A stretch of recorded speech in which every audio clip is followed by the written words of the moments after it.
much, and good evening, everybody.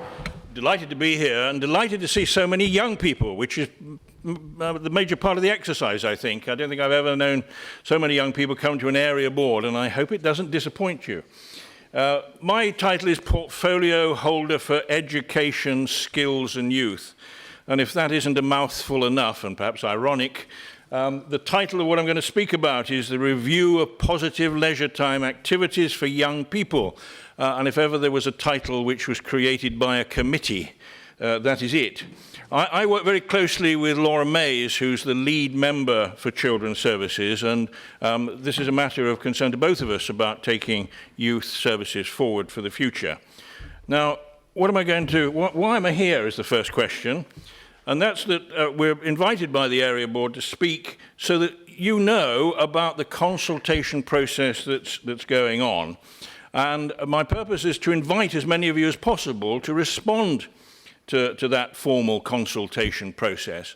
It lasts for about 10 weeks, and I'll be giving you more details about it at the end. We're 4 weeks into that process already, so the consultation lasts until early April, and the Cabinet will be looking at what to do as a result of that sometime after that. What the briefing will cover, what I'm going to talk about tonight, is first of all the background to the review. Why are we doing it? And what is the need to review anything? Why should we change the youth services? What are the matters behind our thoughts on this matter?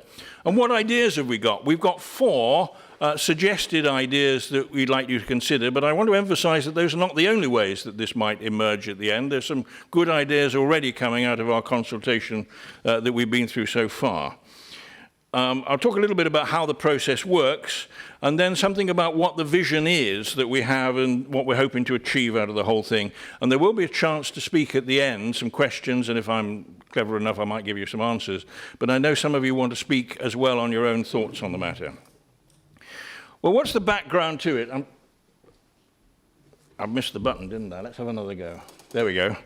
What's the background information? Well, first of all, we had a report that came to Cabinet in January, and it covered a number of issues, and I'll try and group these on this rather busy slide into groups together. The next 3 points are really talking about what the background to need for change is. First of all, we do think we need to respond to the fact that the needs of young people are changing. It's 10 years since we set up the current service, and the world is quite different now in many ways for young people from what it was then. We're thinking of things like the social media, Facebook, Twitter, smartphones, all the things I know nothing about. And the lives of young people are not quite the same. They're not fundamentally different, perhaps, but it has changed since this whole service was set up. So it's ripe that we should think about whether we're doing it right and correctly and what we need to do that's different. We also need to target support to those who need it most, because there's lots of other things going on out there, and only a few people at the moment, relative to the whole numbers, are accessing the council provision. Is that the right way to do it? We're thinking about whether it is. There are many other activities going on out in the community, run by voluntary groups, by community groups and commercial outlets as well. And the opportunities for delivering services are changing. One of the big things that's happening in Wiltshire is the campus programme. There's a campus, the first one, which is due to open fairly soon in Corsham. And over the next few years, the way the campus concept will develop should affect all communities, including this one. And not least, and we mustn't pretend otherwise, there's budget issues. Money is tight. We set our budget for the coming year in council on 25th of February, and the youth service, this bit of it that we're talking about, has to find £191,000 of savings in the coming year. It's quite a big figure, but it's not as big as we feared it might be, which I think is good news for the service. So we've made some steps forward already. But it is a serious amount of money, and we'll have roughly £1 million to spend next year on youth services. So the question is, how should we best spend the £1 million that we do have? And I must emphasize that it's not all aspects of youth services that are being changed as a result of that. There are other things that are going on that won't be changed. So this is what we call the open access service that we're changing. Well, why do we need to change it? First of all, we do have certain statutory duties. That's the rules set by law that we have to follow, but it's fairly woolly. The statutory duty that we work to is to secure access to leisure time activities for young people, which is a fairly waffly sort of phrase. Now, what we've been doing is providing that through a range of services, including open access youth development services across the county, and a mixture of work in youth centres and on street-based youth work. But the government changed the guidance that they gave us about how to deliver those services a couple of years ago, in fact in 2012. And they said then that councils should now more enable services than plan to do direct provision. That was one of the things government said. And the second one is that they saw an enhanced role for voluntary and community sectors. So we were stimulated by government as well as our own thoughts to have a look at how things are. There we go. So how are things in Malmesbury area at the moment? Well, there are just over 1,500 young people aged between 13 and 19 in this community area. I have to say that figure's probably changing. If anybody's had a birthday in the last week or two, or either when they become 13 or cease to be 19, then those figures will change. But that gives you a figure of the sort of proportion we're talking about.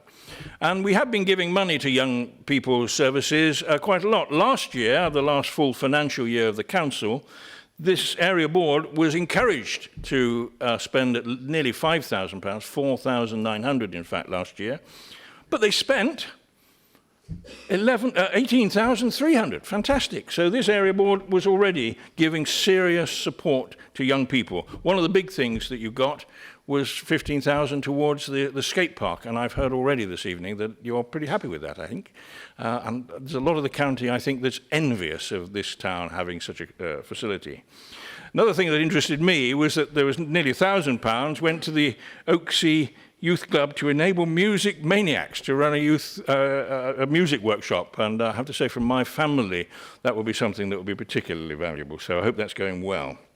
There are, in fact, across the area, I took a list out, which I just printed off this morning, of the youth provision by other institutions within the Malmesbury area.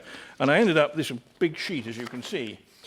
And there were 26 organisations listed here to show how much else is going on within the community, just in Malmesbury itself.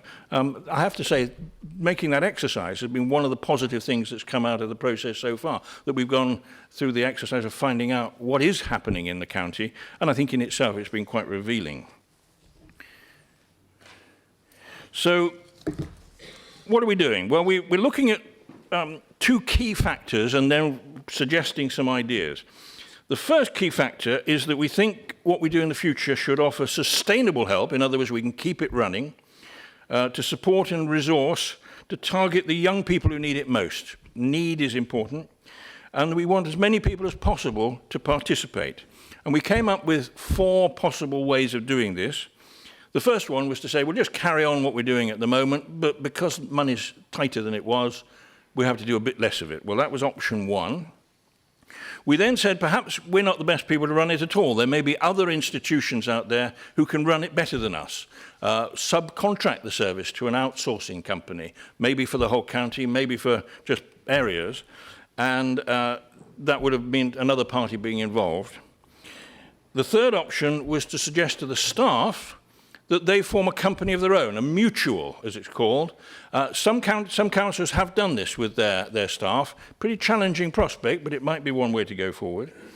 And the fourth one was to spend more effort working with the communities, give more involvement at the local level. And I think we had a lot of interest in that because the county is so big and so diverse. So what you might want in Malmesbury is possibly going to be different from what they might want in Chippenham or Devizes or Salisbury or Tisbury or Tidworth. They're all different places. They've all got different characteristics. And by making more of the decision-making locally, that'll make it more flexible and more responsive. The process of talking about it, consulting about it, began, started on the end of January and ran, as I say, for 10 weeks. We've done our best to try and make it as well known as possible, and this is part of that process. We're talking with schools, We're talking with focus groups, and we've had a focus group at Malmesbury School a little while ago, which I think went very well. I'm not sure what a focus group is, but whatever it was, it seemed to be all right. We're talking with staff, we're talking with communities, we're talking with stakeholders. We've sent out, or are sending out, 20,000 text messages to young people whose mobile phone numbers we've got. We're talking to the voluntary and community sector who are delivering youth services. That's the 20 odd that we've talked about in the area. And we're doing our best to use all the possible channels that would make this accessible to as many people as possible. The Wiltshire website, the Spark site, which is a website especially for our younger people, through Facebook, through Twitter, and through the media, which I guess means radio and TV and that sort of thing. And we will make a report for final provision. The target at the moment is to get it to Cabinet on the 22nd of April. That's a pretty tight target, so I'm not sure whether we'll make it, but I hope so. We're getting quite a lot of responses so far. It's worth mentioning that at this point, the feedback I've got about what we're learning from it is that the young people in particular have said two key things, well at the top of the list of what's been said. One is that young people want more say in the services that are provided. The YAGs are doing that to a certain extent at the moment, but the young people want to be more involved in the delivery and the involvement of the process of providing services for themselves. And the second thing is that they want a wide range of activities. The message seems to be clear that it's not a few simple targets that they want, but lots of variety of different things. Those responses may change, of course, as the rest of the consultation goes through. There we go. So what are we looking for at the end of the process? These are fairly much in a random order, I think.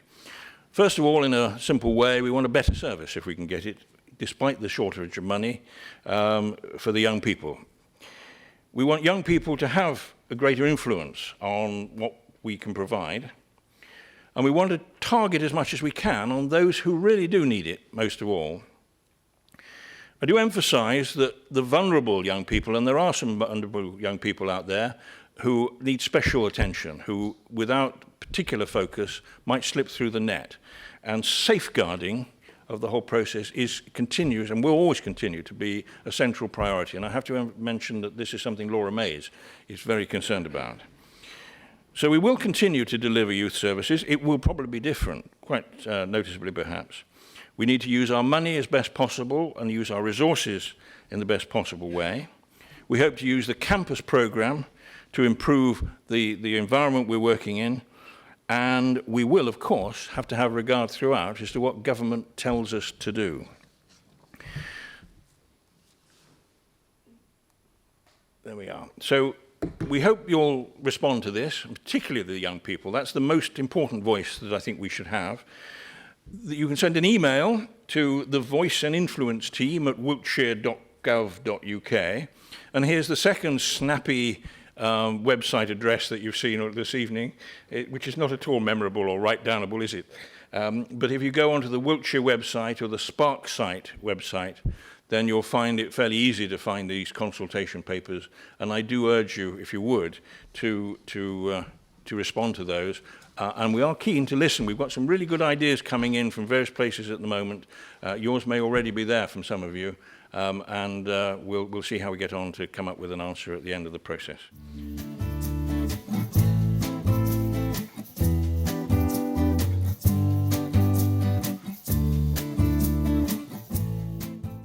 You've got one of the best buildings that there is in the county, and I'm fairly confident that the building is pretty secure.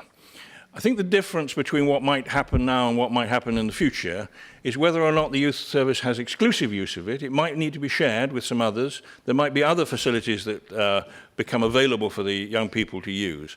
But I think the basic elements of the youth building are likely to be secure, not least because it is very recently brought into the portfolio, and I think we can't do anything different. And it's a very good facility, and I think it is worth keeping, isn't it?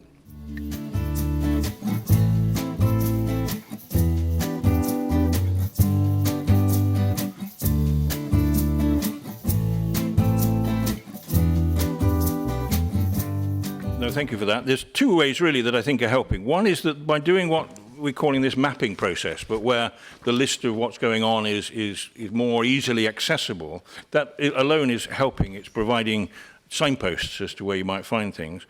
And I think by making as much as we can of the service to be determined locally, we'll give the opportunity for those who really do know what's going on to direct the resources that we do have to where the delivery can be most effective. So I think that thought is very much in line with our thoughts in one of these options.